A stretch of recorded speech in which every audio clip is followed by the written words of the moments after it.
Le réveil matinal le plus haut de la capitale sur la radio de la capitale. Du lundi au vendredi, de 7h à 10h. Avec Sef Mosley ce matin sur les 104.5 Urban FM, la station urbaine, on parle de politique, c'est ça Mosley? Oui, évidemment, on parle de politique. J'aime trop la politique. C'est pas que j'aime la politique, mais la politique qui t'aime. Non, on a des intérêts convergents. D'accord. Mais ça va. Donc, de façon générale, aujourd'hui, on va revenir sur l'actualité politique du moment et évidemment essayer un tout petit peu de présenter une structure qui vient du moins qui existe depuis quelques années dans notre pays, le Club 90. Et heureusement, on a sur le plateau ce matin Noël Bertrand Bouzanga, qui est enseignant-chercheur à l'université Omar Bongo, notamment en littérature, et également écrivain, essayiste, mais c'est également un ingénieur en ingénierie d'affaires, voilà, de façon générale, grosso modo, ingénierie d'affaires, et c'est quelqu'un qui, depuis un certain temps, essaye un tout petit peu de donner son point de vue sur la situation politique et voire même sociale de notre pays, pour essayer un tout petit peu de contribuer pleinement au débat politique qu'il y a dans notre société. Mais également, on a Boris Mbaoké, un jeune leader estudiantin que nous connaissons. Chacun de nous a eu le privilège de le découvrir en 2012 lorsqu'il s'est agi d'une grande grève qu'il y a eu au niveau de l'université Omar Bongo. Il avait d'ailleurs été choisi parmi ceux qui avaient discuté avec le président Ali Bongo au niveau de l'université lorsqu'il avait fait une descente là-bas. Et lui, il a décidé d'écrire le livre. C'est le premier étudiant à avoir fait une photo selfie en prison. Ouais, apparemment. Ouais, c'est également. Donc c'est le 8 avril dernier, il a choisi comme ça de rédiger une correspondance au chef de l'État dans laquelle correspondance pour laquelle il mérite d'être ici ce matin et on va revenir là-dessus également. Donc Monsieur Boris Mbaoké et Monsieur Bouzanga. Okay. Voilà. Merci Mosley, cette succincte présentation. Pour une fois que tu n'es pas allé. Tu n'étais pas étalé. Tu n'étais pas étalé en long et en large. Bonjour Monsieur Bouzanga, merci d'avoir accepté notre invitation. Je vous en prie. Vous êtes un enseignant à l'université. Absolument. Ça se passe bien? Absolument. Vous aimez bien ce que vous faites? Heureusement. Boris, bonjour. Bonjour Didier. Comment tu vas? Très bien. Bien la forme? Oui, bien. Et la forme est d'autant plus grande que je sois dans ce plateau avec toute l'équipe du La Fresh Morning. Merci. D'accord, on t'attendait depuis le début de la semaine. Beaucoup d'occupations. Je suis là. C'est le buzz. Monsieur Bouzanga, c'est quoi l'ingénierie d'affaires? Alors c'est une spécialité d'une école de commerce à Paris, à l'Institut supérieur de gestion, et donc c'était un cycle master. Ingénieur d'affaires, c'est quoi? Alors, je me suis spécialisé ensuite en commerce international, négociation internationale. L'ingénierie d'affaires, c'est simplement une autre manière de désigner la gestion de projet, le montage de projet, le suivi d'affaires, ainsi de suite. Voilà. Après, c'est une fonction transversale qui nécessite d'avoir des connaissances en comptabilité générale, comptabilité de gestion, en marketing, en communication, et sur d'autres choses comme les stratégies de prospection ou le commerce international, en l'occurrence les incoterms, la douane, le transport, voilà. Mais pourquoi vous vous retrouvez enseignant en littérature africaine? Ah d'accord, mais je suis en littérature africaine parce que j'ai d'abord bénéficié d'une bourse du gouvernement gabonais. Et je suis parti de l'université Omar Bongo pour aller à Paris faire un cycle doctoral. Et donc j'ai obtenu mon doctorat en 2008. Et parallèlement j'ai fait cette école de commerce, voilà, que j'ai payée moi-même. De vos propres frais. Ouais, absolument, oui. Pourquoi avoir fait l'école de commerce alors que vous aviez déjà un doctorat? Parce que je pose la question parce que je sais qu'au Gabon, il y a des gens qui se suffisent, qui créent vite une zone de confort et puis veulent rester dedans. Bien sûr, oui. Non, j'ai fait une double formation parce que je savais qu'en étant simplement enseignant à l'université, au départ, on commence difficilement sa vie au Gabon. Ça, c'est une première raison. Deuxième raison, c'est que moi, j'étais un petit peu déjà entrepreneur avant de poursuivre mes études doctorales. Et donc, je m'étais dit simplement qu'il fallait organiser et structurer la manière d'entreprendre. Donc, je suis parti pour optimiser d'une certaine manière mes chances de succès dans la vie. D'accord. Revenons donc à ce qui nous amène ce matin, le Club 90, exactement. Qu'est-ce que c'est? Le Club 90, c'est une association politique, voilà, qui réunit nombre de Gabonais, travailleurs, étudiants, chômeurs, citoyens lambda, qui a été créé fin 2014. Le second nom qui accompagne Club 90, c'est pour une majorité citoyenne. C'est une association née du constat suivant lequel la majorité au Gabon ne gouverne pas, puisque si on additionne les élections présidentielles 2009, on additionne le suffrage de l'opposition, en l'occurrence à l'époque Andemba Mambundu. Ce suffrage est supérieur à celui obtenu par le candidat du PDG, et donc ce cas, c'est une minorité qui est au pouvoir. Donc on en appelait au retour à l'endroit à propos de la démocratie, première chose. Deuxième chose, majorité citoyenne. Pourquoi? Parce qu'on observe que beaucoup de compatriotes, beaucoup de citoyens ne sont pas systématiquement intéressés aux problématiques citoyennes de la vie, sans forcément s'engager politiquement. On peut s'intéresser à la vie en société, la vie de quartier, à la vie associative, l'amélioration de la vie au quotidien, sans systématiquement devenir membre d'un parti politique, et que tous les thèmes développés par les partis politiques sont tout autant des thèmes citoyens, et donc on peut les discuter à l'extérieur de la sphère citoyenne, et donc c'est pour encourager d'une certaine manière les compatriotes à s'engager dans la vie citoyenne. Mais la vie citoyenne est en grande partie de la vie politique. Par exemple, s'inscrire sur des listes électorales, aller voter. Absolument. Ça fait partie aussi de la vie citoyenne. Et quand vous revenez sur votre fameux calcul par rapport au fait que c'est la minorité qui gouverne, ça rentre dans tout ça, la citoyenneté, parce que si on arrive à cette situation, c'est peut-être parce qu'il y a eu un taux d'abstention énorme, c'est peut-être aussi parce que le mode électoral défini par la Constitution est établi comme tel. Est-ce que vous faites des actions, est-ce que vous posez des actions pour véritablement réveiller ce côté citoyen chez vos compatriotes? Alors, ce que nous faisons actuellement, c'est ce que je peux appeler de la veille citoyenne. Elle consiste en quoi? Elle consiste à aller dans les quartiers et animer des causeries, et puisque nous sommes dans une année électorale, le Club 90 souhaite très clairement l'alternance. Ça signifie quoi? Ça signifie non pas simplement changer Ali Bongo, mais également le système que le régime PDG a mis en place. Et donc, nous allons sensibiliser les compatriotes dans les quartiers et dire la nécessité de se battre pour l'alternance. Parce qu'après, beaucoup de Gabonais disent il faut changer, il faut passer à autre chose. Mais ils ne sont pas non plus nombreux à s'investir pour ce changement. Et donc, on va discuter avec les compatriotes pour leur dire il ne faut pas simplement se plaindre dans vos chambres, dans vos maisons et dire on veut le changement. Il faut s'organiser, aller dans la société civile, aller dans les partis politiques.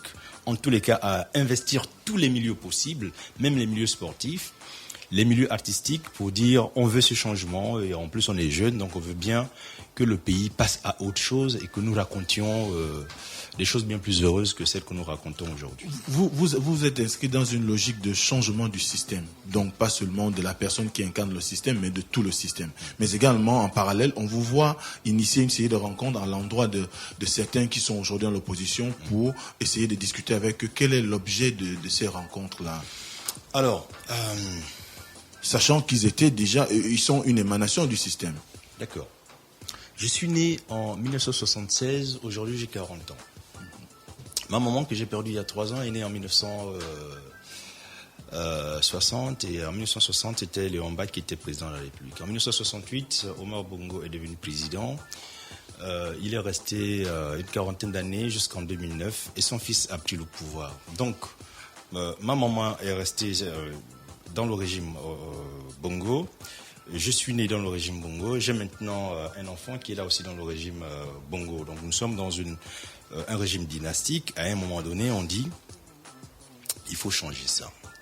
Moi, je suis un enfant de la démocratie, et je considère que la démocratie fonctionne quand il y a de l'alternance. S'il n'y a pas d'alternance, il n'y a pas de démocratie. Parce que un président qui pense qu'il est là éternellement, d'accord, qu'il est dans un gouvernement perpétuel, et dans cette hypothèse, ou plutôt dans ce cas, il n'a pas peur du peuple, parce qu'il ne se sent pas contrôlé par le peuple. Parce que de toutes les manières, il décide tout lui-même, lui seul. Il ne craint pas la sanction du peuple. Donc la condition pour que les choses avancent, la première condition, à mon avis, c'est qu'il y ait alternance. Et moi, je me bats. D'accord. Donc, si un autre candidat d'un même parti politique est élu à la tête d'un État, pour vous, c'est pas de la démocratie? Si un autre candidat est élu. Mais qu'il soit du même parti politique que l'ancien, pour vous, c'est pas de la démocratie? Non, un autre candidat peut être élu, mais si vous avez un système coercitif comme le système instauré par l'OPDG, et ce n'est pas moi qui le dis. Vous prenez simplement l'espace public. L'espace public, qu'est-ce que c'est? Vous prenez la télévision, c'est un espace public. La RTG, ici, c'est une chaîne de radio privée. D'accord. Vous prenez la RTG, première chaîne. Vous prenez d'autres espaces publics que sont la rue. La rue est un espace public. Bon. Moi, je suis travailleur, donc je suis agent public en même temps. Je vais vous raconter une petite histoire, mais que tout le monde connaît. L'année dernière, les agents publics ont fait une grève au sein de Dynamique Unitaire qui réclamait l'augmentation salariale. Bon. Et ils ont organisé, à partir de l'école Martine Oulabou, une marche allant jusqu'à l'Assemblée nationale. Ils se sont mis donc devant l'Assemblée nationale, une marche pacifique. En réponse à cette marche, qu'est-ce que le gouvernement a fait? Parce que vous n'avez pas le droit d'occuper cet espace public, qui est un espace qui appartient à tout le monde. D'accord? Parce qu'en plus, on ne dérangeait même pas la circulation. Ce que le régime a fait, c'est envoyer expressement l'armée pour nous gazer. Des citoyens, des travailleurs gabonais. On nous a gazés alors que nous faisions une marche pacifique. Je prends la RTG, qui est une télévision financée en tout et pour tout par le budget public. Et là, on voit bien que la RTG fait de la sélection. Elle ne reçoit pas, elle ne représente pas d'une certaine manière, elle ne rend pas compte de l'opinion, de la diversité des opinions dans cette télévision. On y voit régulièrement, encore que moi je la regarde pas souvent, il m'est arrivé 2 semaines. Il faudrait bien la regarder. De regarder. Non, mais je vous dis, pour avoir un jugement. Mais parce que avant justement, je regardais et j'avais constaté cela. C'est par déception que j'ai dû abandonner la RTG. Et il y a 2 semaines, c'est mon fils qui m'a dit, mais est-ce que tu peux regarder là? J'ai dit ok, allons-y, on va remettre. Et je lui ai dit non, mais moi, je sais qu'on va remettre le programme présidentiel Ali Bongo qui a 1000 activités. Ensuite, il y aura le PDG, patati patatra. On a regardé, il n'y avait pas de souci. J'ai dit allons-y, on va regarder. Et quand on a regardé, ce que j'avais annoncé, c'est ce qui s'est passé. Très bien. Il y avait des séries de choses du PDG. Lorsque vous allez rencontrer les leaders qui sont aujourd'hui, qui incarnent l'opposition, quel est l'objectif que vous visez? L'objectif, c'est de participer à cette alternance à leur côté. Parce que je souhaite pour mon pays que nous changions de régime, d'accord? Que nous changions la dynastie, que nous c'est même pas changer de dynastie, que nous fassions une rupture et balayions la monarchie qui est à la tête du pays. Et pour le faire, on ne le fait pas. C'est quand même assez dangereux de parler de monarchie bien alors sûr, que bien la sûr. Constitution garantit la République. Mais bien sûr. Alors vous avez une démocratie qui est entièrement formelle. C'est que vous avez comme cela des institutions dites non démocratiques. Vous avez effectivement le Sénat, vous avez la Cour des comptes, vous avez l'Assemblée nationale, vous avez le Conseil national de la communication, vous avez la Cour constitutionnelle. C'est facile tout ça. Ça c'est de la démocratie formelle. Après, il y a la manière de faire vivre ces institutions. Or, vous avez une gestion patrimoniale de ces instruments de l'État. Qui fait quoi? Qui fait que le système patrimonial, c'est-à-dire? Ça veut dire quoi? Ça veut dire qu'on gère la chose comme si c'était pour soi. C'est-à-dire que le chef de l'État gère ces choses-là comme si c'était son patrimoine privé. Qu'est-ce que j'entends par là? Si vous avez un chef de l'État qui a la liberté avec ses amis, du parti au pouvoir, qui ont seuls la prérogative de nomination des responsables de ces différentes structures, ça devient une histoire de copain-copine. D'accord? Ça devient vraiment. Et si la loi le garantit? Mais précisément, c'est la loi qu'il faut changer. Parce qu'on a construit des lois pour favoriser justement ces régimes dynastiques. Et nous, au sein du Club 90, nous disons il faut réformer effectivement ces lois. Parce que les lois sont simplement mauvaises. On ne dit pas qu'on est contre X. C'est pas une histoire d'individus, de personnes. C'est que à un moment donné, il faut pas se mentir. Moi, je pense il faut se dire bon là. On a 50 ans, on a des textes qui sont faits, mais des textes qui favorisent.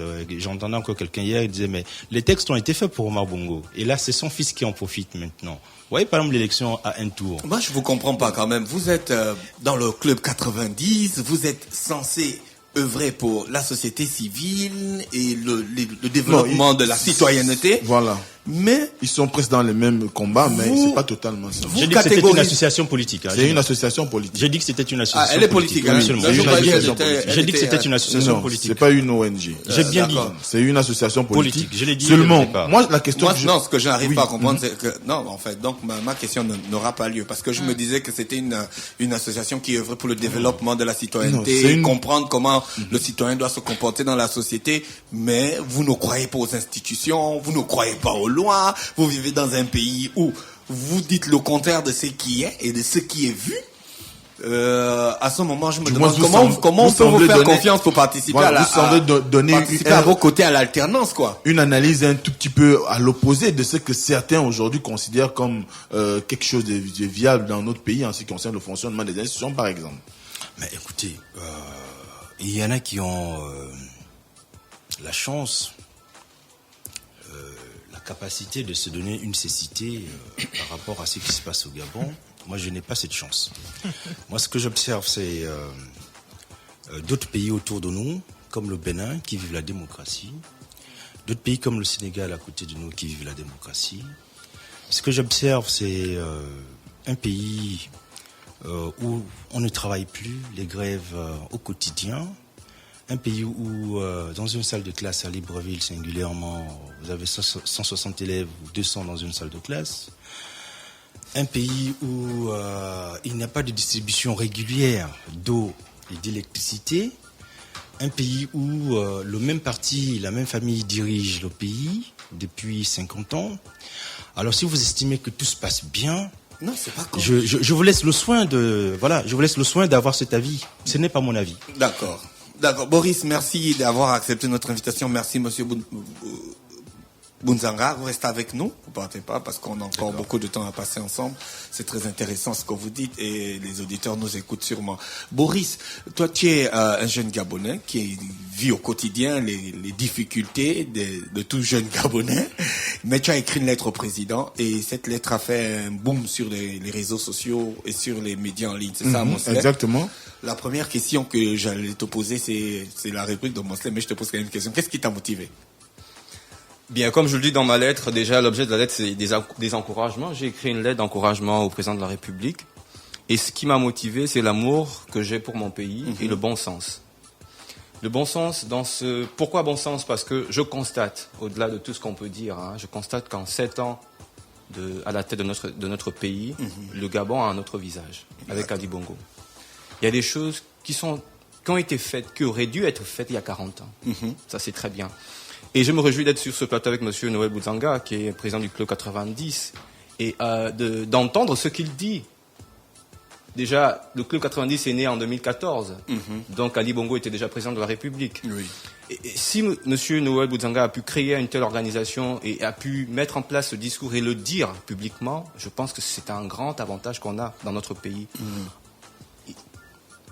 Avant Ali Bongo, je ne pense pas qu'on serait sur une radio public et qu'on dirait ce qu'on dit. Donc je pense que le Gabon, en 7 ans, et je le dis très honnêtement, a évolué sur tous les plans. Sur le plan social, sur le plan politique. Et je pense que le Gabon est un pays libre et de liberté. Ta lettre était un tout petit peu, on va dire, elle avait d'autres intérêts derrière. Certainement une façon pour toi de pouvoir de rechercher quelques positionnements. Et surtout qu'on sait que tu es en fin de cycle à l'université. Mosley, tu me connais. Je pense que sur ce plateau, vous me connaissez tous. Donc, vous connaissez ce que j'ai fait à l'université, quelles sont mes opinions. Et j'ai toujours assumé ce que je pense. J'ai toujours assumé mes opinions. Et je pense qu'Ali Bongo, depuis qu'il est au pouvoir, le Gabon a évolué. Je le pense très sincèrement et je n'ai pas besoin de... Cette évolution reste quand même mitigée. Je vais te dire, Mosley, qu'en tant qu'étudiant, j'étais déjà responsable commercial dans une entreprise pendant que j'étais étudiant. D'accord. Donc je pense que quand tu es dans une entreprise, tu es un responsable commercial, c'est pas rien. Voilà. Donc, mais bien sûr, cette évolution a sujet à débat. C'est normal que les gens disent que ça ne marche pas. Si monsieur Bounzanga dit que ça ne marche pas, mais moi aussi je peux dire que ça marche. Et comprendre les opinions de tout le monde. Oui, c'est Ça, ça. c'est important. Si on veut un pays qui marche, on veut une démocratie, il faut que les gens s'acceptent dans leurs opinions, dans leurs différences. Moi, je suis content, par exemple, de l'atmosphère actuelle dans notre pays sur le plan politique. Ça bouge, et c'est bien que ça bouge. Et ça permet de savoir exactement qui est qui. Parce que à mon avis, c'est pas bien de toujours jouer au chat à la souris, de rigoler là. Après, quand on est en privé, c'est autre chose. Je pense que notre pays bouge et c'est très bien. Et je pense, je vais peut-être surprendre Monsieur Boudzanga, qu'Ali Bongo Ondimba est l'alternance. Il a peut-être, je sais pas, peut-être la malchance ou la chance de s'appeler Bongo Ondimba, mais je pense que dans sa personnalité, il fait l'alternance dans notre pays, parce que quand on voit de l'opposition que M. Boudanga fréquente, mais moi, je veux dire que c'est un PDG bis, et nul ne l'ignore. Monsieur Bouzanga, que pensez-vous de ça? Il y a quand même des choses qu'il faut dire. Donc, pour revenir à ma lettre, j'ai écrit une lettre d'encouragement au président de la République, parce que j'ai constaté que malgré tout ce qu'on peut dire, il y a des choses qui ont avancé. Et en bonne, je veux dire, en citoyen, parce que c'est aussi un acte de citoyenneté, écrire au président de son État et de lui dire ce que l'on pense. Oui, parce que hier j'ai vu sur France 2 des Français qui s'adressaient à Voilà, François Hollande par rapport à la simplement. révision de la loi du C'est travail. pour dire déjà à Mosley que ça n'a rien de calculateur. J'écris au président de la République et je lui dis ce que je pense. Et moi je pense que Ali Bongo, une fois arrivé au pouvoir, a hérité d'un système.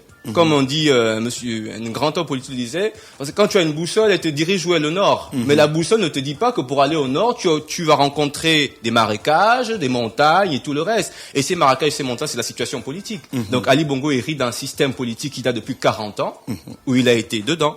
Donc ce système, on va pas me dire qu'en 7 ans, on va balayer du revers de la main des pratiques qui ont été mises en place il y a 40 bonnes années.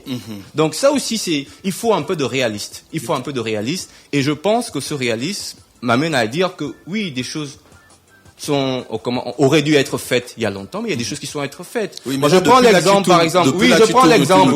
Je prends l'exemple, par exemple, sur le plan social. La Caisse nationale d'assurance maladie et de garantie sociale. C'est une grande œuvre. Mais il n'a fait qu'achever le chantier. Mais au moins, il a achevé le chantier. Il aurait pu ne pas l'achever. Mais il l'a fait. Voilà. Ah ouais, parce qu'il y a des gens qui n'ont pas achevé, des chantiers. Voilà. Il y a le principe de continuité de l'État. Il y a sur le plan sur les plans des voiries, quand même, que ça ne déplaise à qui veut que sur le plan des voiries, le Gabon, quand même, à Libreville, tu peux partir de Libreville jusqu'à Mouila. Mais ça, c'est la nationale, mais allez-y à Cocotier. Oui, mais écoute, la route n'est pas en bon état. Laisse-moi finir. Il y a pas longtemps, laisse-moi finir sur la nationale, des choses qui sont faites. Le pont sur la Bagno, c'est une grande réalisation. Et là, maintenant, il y a le pont d'Ozouri qui va relier le Gorée maritime à tout le reste du Gabon. C'est une grande réalisation. Et bien d'autres réalisations. Sur le plan de Libreville, il y a pas longtemps, on a assisté à comment on appelle ça, une action d'adressage de la ville de Libreville. On a vu le maire de Paris qui était là et pour la cérémonie officielle. Donc il y a des choses qui sont faites. On a vu que la Banque mondiale, je sais pas, qui finançait le réaménagement des bassins versants de notre capitale. Donc il y a des choses qui sont faites.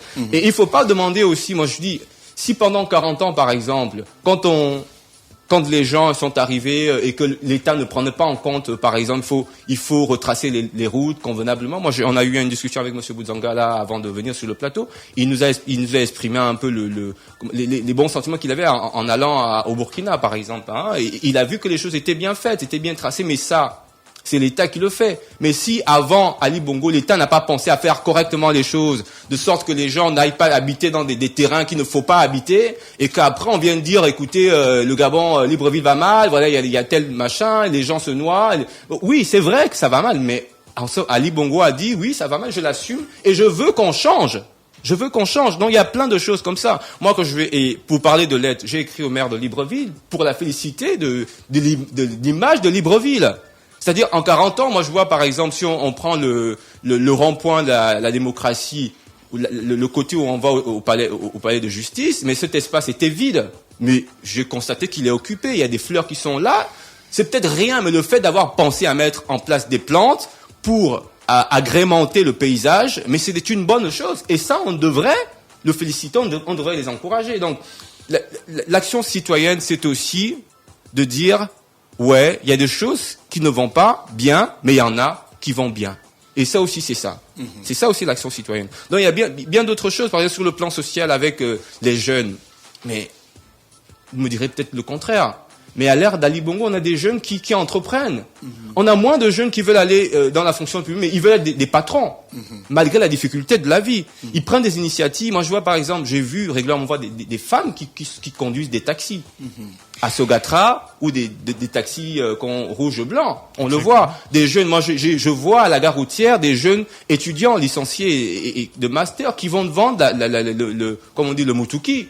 C'est-à-dire, il est là-bas le soir et en journée, il vient, il est à l'université. Mais cette mentalité, il y a quelques années en arrière, on n'aurait pas imaginé qu'un étudiant en classe de licence, de master, aille passer son temps à Montbois pour vendre le mutuki, donc l'effet de prix.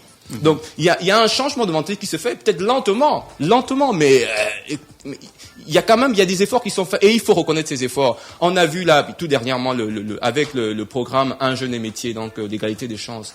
Mais c'est des programmes salutaires. Des jeunes qui n'ont pas de métier, de formation, qui n'ont pas on leur offre des formations et puis on leur dit, écoutez, après formation, on va vous aider pour que vous vous assumiez dans la vie. Mais c'est très bien. C'est très bien ça. Est-ce qu'il ne faut pas reconnaître ces efforts? C'est-à-dire rester comme ça, dire toujours que non, tout va mal, et puis crier, en fait, moi je suis contre ça, vraiment je suis contre ça, qu'on veuille créer un pessimisme ambiant. C'est-à-dire, tout va mal, donc tout est noir. Mais on ne peut pas, comment on appelle, vouloir la prospérité dans sa vie en général et penser noir. Parce que comme vous le savez, moi j'ai une formation en psychologie, donc je sais un peu la force du mental dans la vie d'un individu. Donc il faut déjà soi-même avoir une pensée positive, pour que sa vie en général, il y ait des choses positives qui viennent. Donc, ne voulez pas un pays prospère, fort, démocratique, et tout le temps vous êtes dans des débats, dans des discours noirs.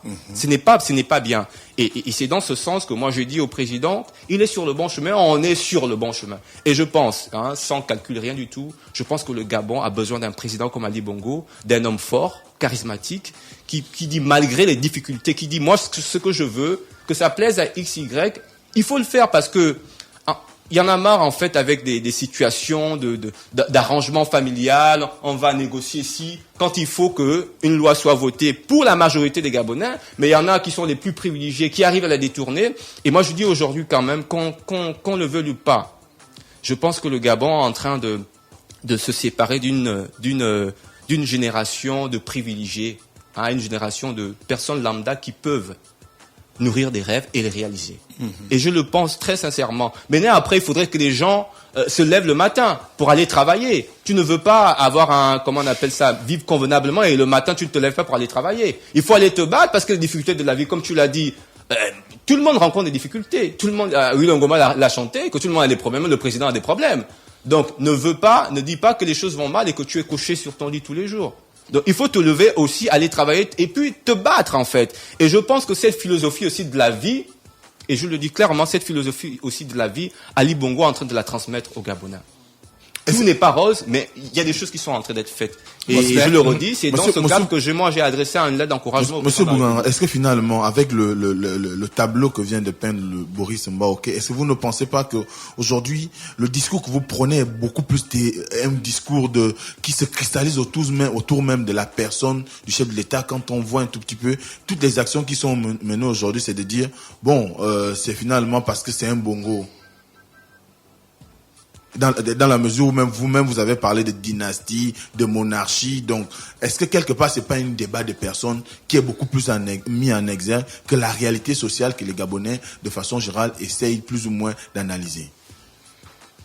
D'abord, si on critique la dynastie, il ne faut pas culpabiliser. Critiquer la dynastie est la chose la plus évidente et la plus banale qu'un citoyen, un vrai citoyen puisse faire. C'est la chose la plus banale. Donc il ne faut pas culpabiliser parce qu'on se dirait oui, mais c'est un débat de personnes. Ce n'est pas un débat de personnes, c'est un débat sur l'idée de la République et l'idée du bien commun. Ensuite, moi j'ai écouté le compatriote. La liberté d'expression est acquise depuis la conférence nationale de 1990. Et les radios privées, la presse privée et d'autres entreprises ont eu lieu déjà depuis, c'est pas avec Ali Bongo qu'on a eu, c'est c'est liberté d'entreprendre. Moi, j'étais étudiant à l'époque, c'était Omar Bongo qui était président. Ma première entreprise, c'était d'ouvrir un salon de coiffure alors que j'étais étudiant en première ou deuxième année. Ali Bongo n'était pas président de la République. Je ne pense même pas que quelqu'un... Ça, c'est votre cas. Oui, mais qui n'était pas donné à l'ensemble. Mais non, Voilà. mais il y a des milliers, il y a des milliers de cas. Ce qu'on demande, c'est quoi? Alors merci, parce il parle de pays, de privilèges, ainsi de suite. Je ne sais pas si vous avez connaissance au moins de deux choses. Un, de l'existence de la SANCSU, la holding qui s'appelle Delta Synergie, et qui est la propriété des Bongo, qui, je pense que vous savez ce que ça veut dire, trafic d'intérêts. Je pense que vous savez ce que ça veut dire, abus de biens sociaux. Je pense que vous savez ce que ça veut dire. Un certain nombre de détournements qui passent par Delta Synergie. C'est une grosse boîte avec des entreprises dans tous les secteurs d'activité. C'est une actualité que beaucoup de personnes connaissent. Alors, c'est connu de tous les Gabonais. Je ne fais pas de débat, s'il vous plaît. Alors justement, et c'est ça qui me surprend, c'est que les Gabonais sont au courant d'une telle gravité, d'une chose aussi grave. Et puis, bon Dieu, on salue quelqu'un, ça ne fait du mal à personne. Qu'un chef de l'État puisse comme cela avoir une holding et qui prend la majeure partie des marchés publics et que ça ne meuve pas grand monde. Vous avez un chef de l'État qui a utilisé du temps, un acte de naissance faux en 2009. Et si celui-là est vrai, encore que, la multiplication ultérieure d'actes de naissance, je ne sais pas, un individu qui se retrouve avec 3-4 actes de naissance, enfin, vous avez du bon sens, et vous vous dites que quelqu'un peut avoir 4 actes de naissance, et tous les 4 actes de naissance sont vrais. Et tout cela ne nous émeut pas. Quelqu'un qui triche sur son acte de naissance, quelqu'un qui a une entreprise, une holding, qui prend les marchés publics, tout cela est tout à fait normal, c'est banal, c'est rien. Voilà, ça n'émeut personne. Les Gabonais, à un moment donné, des fois, je ne sais pas ce qu'ils veulent. Vous voulez que les enfants aillent dans des écoles. Peut-être les Gabonais ne croient pas à ces mensonges. Mais parce que si les Gabonais, s'ils ne sont pas, mais si ça ne touche pas ces Gabonais, peut-être parce qu'ils ne croient pas à ces mensonges. Quel est mon travail? Moi, j'ai bénéficié du parce que quand on vous ment tout le temps, vous le gouvernement, non, c'est l'échec répétitif à l'alternance. L'échec répétitif de l'alternance a fait que les Gabonais doutent même de la possibilité de l'alternance. Ils se disent, mais c'est un combat que nous avons mené depuis 1990. Et chaque fois, on a été tabassé, on n'y arrive pas. Au point qu'on a jeté la suspicion partout. Personne n'y croit aujourd'hui. Ce n'est pas un rejet de l'alternance. Non, ce n'est pas ça le problème. Le problème, c'est que les Gabonais eux-mêmes doutent de la possibilité de l'alternance parce qu'ils se sont battus historiquement pour cette alternance. C'est parce qu'aussi on remarque aujourd'hui qu'au-delà de la famille Bongo, quand on regarde le paysage politique national, la majorité de ceux qui se retrouvent également dans l'opposition aujourd'hui, ce sont ceux qui se sont enrichis sur le dos de des Gabonais. Ils sont aussi dans la même posture. Non, ce sont ceux qui ont construit ce pessimisme-là pendant 40 ans. Et qui ont mis notre pays dans la misère. Mais alors moi je suis content de discuter avec vous. Vous êtes aussi jeune, vous êtes un peu plus jeune que moi, je pense, sur ce plateau. C'est pour cela que moi j'ai fait une critique aussi générationnelle. Je dis, il y a des aînés qui ont combattu le PDG et la dynastie sans y parvenir. Ce n'est pas parce qu'ils n'ont pas réussi que nous allons nous arrêter. Ce n'est pas parce qu'ils ont fait échec que le combat qu'ils menaient était faux. Mais on se rend bien compte qu'aujourd'hui, les armes qui sont utilisées par la nouvelle génération d'opposants, ce sont les armes qui étaient déjà utilisées auparavant. Est-ce qu'il n'est pas nécessaire? J'appelle ça une nouvelle génération. J'ai envie de dire, mais parce qu'ils sont nouveaux dans leur position. Est-ce qu'aujourd'hui, il n'est pas nécessaire de changer de stratagème, proposer de réels programmes aux populations qui pourraient faire en sorte que chacun adhère aux initiatives de l'opposition? Vous savez, je dis toujours à propos des programmes, je dis, le plan stratégique Gabon émergent n'a pas été fabriqué au Gabon, il a été fabriqué par un cabinet. N'importe qui pourrait très bien venir et dire, moi je reprends le programme Gabon émergent. Le problème, c'est pas une histoire de programme. Le problème, c'est la capacité et la volonté des individus à réaliser ce qu'on écrit dans des textes qui s'appellent des programmes. D'accord? Vous avez quelqu'un qui a écrit dans son programme qu'il ferait par exemple 5000 logements par an. Mais très bien, c'est un programme formidable. Mais nous connaissons aussi la question du foncier dans notre pays. La boussole nous indique où est le nord, mais elle nous dit pas les obstacles qu'on rencontre en allant au nord. Bon. Donc vous avez quelqu'un qui a dit, dans son programme, parce que vous parlez de programme, qu'il ferait 5000 logements par an, qu'il ferait la démocratie, patati patatra, une somme de bonnes intentions, et je crois savoir même que les jeunes ont fait un rap, apporte-nous la démocratie, je sais plus quel groupe l'a fait. Et puis 7 ans plus tard, la démocratie est bloquée, une tradition de dialogue qui n'a plus lieu dans ce pays. Vous pensez que le CND ne participe pas à la vie démocratique? Le Conseil national de la démocratie, c'est pas une initiative allant dans le sens de montrer la bonne foi dans ce... Le Conseil national de la démocratie est frappé d'un tel discrédit qui ne garantit pas la qualité du dialogue souhaité. Mais moi, je comprends pas. C'est-à-dire que ces institutions, vous n'y croyez pas, c'est quand l'opposition sera au pouvoir que les institutions seront crédibles. Mais sinon, je suis auto-réfutant. Si je commence à dire, il y a une gestion patrimoniale et en même temps, je fais confiance aux institutions actuelles, je suis auto-réfutant. Donc, s'il y a gestion, mais bien sûr, c'est la raison pour laquelle on souhaite l'alternance. Qu'est-ce que ça veut dire, alternance? Ou plutôt, elle en appelle à quoi? Mais précisément à une remise à plat des institutions. Parce que la manière dont elles sont gérées aujourd'hui, la manière dont par laquelle plutôt on a fabriqué ces institutions, mais c'est pour servir un pouvoir éternel, le gouvernement perpétuel. Et nous sommes dans le cas de figure d'un gouvernement perpétuel. Ce que je veux dire, je vais terminer peut-être par là, pour donner un brin d'optimisme à tous les compatriotes. Moi, je suis jeune. Je me sens pas vieux. Ma vie ne dépend pas d'un chef de l'État, je suis travailleur. Et ce que je souhaite, c'est que tous les Gabonais trouvent du boulot. Depuis quelques années, depuis au moins 2012-2013, il y a des licenciements dans plusieurs entreprises. Et quelqu'un disait tout à l'heure sur le plateau que les jeunes entrepreneurs, ils ne veulent plus aller dans la fonction publique. Et pourtant, la seule alternative que le gouvernement propose, que le régime propose, c'est le recrutement, l'enrôlement des jeunes dans l'armée. C'est la police. Ils sont nombreux, les jeunes, maintenant, à écumer les rues. C'est pas la seule alternative. Il y a eu la caravane des métiers. C'est une alternative. Mais après, le problème de ce pays, c'est que nous n'avons pas d'institut de statistiques. C'est-à-dire que nous ne sommes pas en mesure de calculer le nombre d'emplois créés depuis que Ali Bongo est au pouvoir. Vous voyez, ces instruments-là, ils nous manquent, à vous et à moi, pour faire des analyses objectives. Ça nous manque. Après, vous pouvez toujours dire que tout va bien, hein. C'est pas bien grave. Vous dites tout va bien, c'est pas grave. De toutes les manières, chacun de nous partira de ce lieu, on repartira dans nos maisons. Moi, j'habite le PK9, donc c'était un quartier sous-intégré. Et je sais une chose, c'est que, je vais passer dans la boue. La boue, il y aura toujours. 2, il y aura pas d'eau. D'accord? 3, je suis pas certain d'avoir l'électricité le soir, parce qu'il y a régulièrement des coupures d'eau.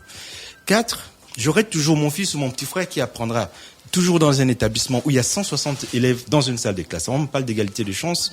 L'égalité de chance, mais moi j'aimerais que tout le monde soit au ruban vert. D'accord. Au ruban vert où il y a 30 Boris, nous allons terminer notre entretien. Il va être 10h30. On a largement dépassé le temps. Boris, comme le monsieur Boudzanga a dit qu'il dirait pour finir, qu'est-ce que toi tu diras pour finir? Je dirais que notre pays avance et le Gabon est un Gabon qui gagne et il faudrait que chacun changeons nos mentalités. C'est très important. C'est pas un discours démagogique. Toutes les questions, je dis, vous me connaissez, donc, vous êtes bien placé pour savoir si je mens ou pas du tout. Donc, quand monsieur Boudzanga parle de logement, parle d'acte de naissance, parle de liberté, mais moi je parle de liberté, par exemple, d'expression. Vous lisez nos journaux, là, tous les jours? Si le Gabon, il n'y avait pas de liberté d'expression, vous pensez que les gens, tous les titres qu'on lit tous les jours, là, on les lirait? Non. Vous pensez? La question je ne pense pas, on risque de me tromper, que les Gabonais, ce qui les importe, c'est des débats sur les personnes d'acte de naissance. Les Gabonais veulent que leurs conditions de vie s'améliorent. La question des logements, mais qui empêche que les choses marchent bien? Mais ce sont ceux-là qui sont au pouvoir et qui font des cales. Et ça, c'est dû à quoi? Mais parce qu'on pense toujours qu'on est à l'ère d'avant. On est à l'ère d'avant. Or qu'il faut changer nos mentalités. Chacun a le devoir de changer sa mentalité pour que les choses avancent. Et je pense, moi, très honnêtement, je pense qu'on est sur le bon chemin. Le Gabon est un Gabon qui gagne. On rencontre des difficultés, mais on a un pays qui gagne. Et par exemple, moi, je prends un exemple, et je l'ai d'ailleurs dit, sur le plan international. Moi, j'ai observé à l'époque, quand on parlait du Gabon, excusez-moi, on parlait que de son président de la République. Mais maintenant, on voit des Gabonais qui brillent. On a Anthony Oba, on a Taylor Mabika, on a Rudy Nzamilama, on a le monsieur Onanga Parfait qui est le représentant de l'ONU en Centrafrique. C'est quand même c'est de grandes choses. On a la CAN 2016 qui fera encore 2017 pardon, qui fera briller notre pays. Donc il y a des exemples concrets comme ça qui sont là, tout le monde les voit. Moi je vois par exemple on avait critiqué et discuté sur le fait qu'on devait pas casser les maisons qui ajustaient les allées de trottoir. Mais lorsqu'on les a cassés, vous voyez la ruelle par exemple, et je l'aime beaucoup, la ruelle de glace jusqu'à là à droite et machin. Mais quand vous passez par là, mais ça fait plaisir quand même de voir des choses pareilles. Donc il y a des choses qui ont été mal faites dans le début et qu'il faut rattraper maintenant. Et je pense, et je le dis, je pense que Ali Bongo veut que les choses changent et nous invite à ça. Sur la question de privilèges et des trucs c'est une question de mentalité. Tant que les mentalités ne changeront pas, ce sont les mêmes qui écouteront, ce sont les mêmes le plan stratégique Gabon émergent, c'est quelque chose de très structuré. Mais pourquoi c'est pas mis en place? Mais il faut c'est un idéal. Dans la vie, il y a l'idéal et la réalité. Mais pour que la réalité soit proche de l'idéal, il faut que des gens aient de bonnes mentalités, qui veulent changer. Donc il faut pas penser que le Gabon c'est un pays en vase clos et que comme on est en Afrique, comme ce sont des Africains, on doit faire des choses comme on veut. Voilà, donc il faut que nous sachions que le Gabon, je pense, c'est mon opinion et je l'ai d'ailleurs dit, je l'assume. Je pense que le Gabon est un Gabon qui gagne. Je pense que nous sommes en train d'avancer. Et je pense qu'il est important que nous changeons nos mentalités. Mosley, qu'est-ce que tu retiens de tes deux invités ce matin? Ce qu'il faut dire, c'est qu'on est en face d'une situation où chacun essaye de défendre son opinion. On voit bien qu'aujourd'hui, la question du mandat des 7 ans de magistère de Ali Bongo pose un vrai problème.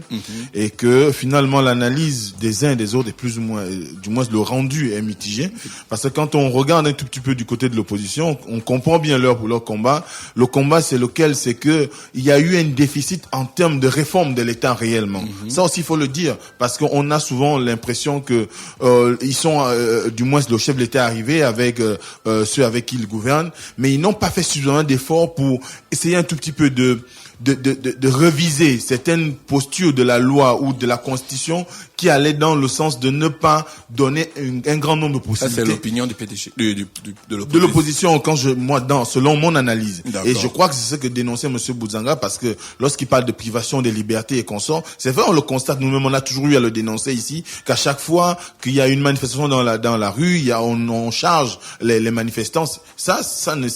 C'est pas très, c'est vrai que c'est pas propre au Gabon, même en France, on gaze les gens, mais à un moment donné, quand c'est récurrent, là, ça fait pas bien. Donc, par exemple, on a la question, évidemment, de ce qu'on appelle l'élection à 2 tours et qui n'est toujours pas, qui n'a pas toujours trouvé de solution. Ça fait qu'à un moment donné, là aussi, sur le plan politique, les opposants ne peuvent qu'avoir ce grain-là en montre. Donc, du coup, mais sur les questions sociales, quand il s'agit un petit peu de revenir sur la lettre de Boris Mba, on voit que beaucoup trouvent que même s'il n'y a pas eu suffisamment d'avancées, mais il y a eu des choses qui ont été réalisées, notamment la possibilité de la libre circulation pour interconnecter les provinces, même si ça n'a pas totalement été achevé. On est à près de 6000 kilomètres de routes faites. Donc c'est quand même assez important quand on sait que dans notre pays, on était dans une posture où aller de Ndjolé à Medouman, c'était compliqué, et qu'aujourd'hui, finalement, on arrive à nous déplacer convenablement. C'est une avancée. Mais également sur le plan des infrastructures, on a eu les hôpitaux, il a cité le pont sur la Léou et consorts. Mais le véritable problème qui concerne le Gabonais aujourd'hui, en réalité, c'est la question sociale. La question sociale, parce que la difficulté de part et d'autre, quand on dit aujourd'hui qu'il y a l'entrepreneuriat chez les jeunes et que M. Bouzanga, lui, trouve que cet entrepreneuriat ne date pas d'aujourd'hui, c'est vrai, parce que le contexte économique, le contexte social aussi fait qu'à un moment donné, les gens prennent conscience qu'il faudrait qu'on s'engage pleinement désormais à faire en sorte que ce que nous avions hier comme acquis, la zone de confort qui était la nôtre, n'existant plus, il faudrait qu'on se bouge pour que nous ne puissions pas sombrer. Donc du coup, c'est à peu près le constat qui se dégage des deux interventions. D'accord, merci Mosley pour ta rubrique aujourd'hui, Urban Mosley. Les gens se sont toujours bien exprimés dans ta rubrique, c'est bizarre. Boris. Merci bien. Tu t'exprimes avec beaucoup de passion. Merci à Monsieur Boudzanga Noël qui a accepté Parce que notre j'y crois, invitation. parce que j'y crois. Merci à Boris Mbaoké qui a accepté notre invitation. Ingrid qui est avec nous, à René Ruth, à Virtual DJ, à tous les auditeurs qui étaient connectés sur les 104.5 Urban FM, la station urbaine. Urban FM 104.5. Urban FM, toujours dans le barrio, proche des éléments. On fait passer les chariots à chaque événement. Général en costard. Urban FM, c'est cool, c'est fun. En fait, jamais une radio n'avait été aussi musicale. Et si on refaisait le hip-hop?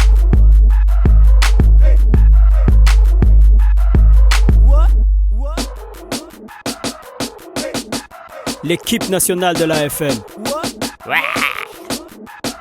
C'est 100% musique urbaine, c'est notre radio préférée. Urban FM, je te kiffe. Toutes mes exclusivités et toute mon actualité, c'est sur Urban FM. C'est frais, c'est maintenant et c'est pour des générations.